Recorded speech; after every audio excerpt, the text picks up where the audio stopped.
Actually, the problem why your pink doesn't turn out the way you want it to turn out is probably because the red you are using isn't the right one for your mix. If your red is leaning towards yellow, towards orange, then your pinks will turn out a little bit peachy or coral-like.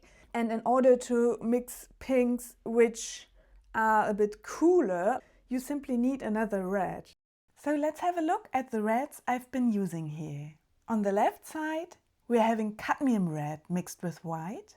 On the right side, we have alizarin crimson mixed with white. And in the middle, I used magenta mixed with white.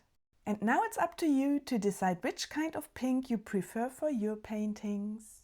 And don't forget to subscribe to my channel for more color mixing tips like this one. Have a lovely day. Bye bye!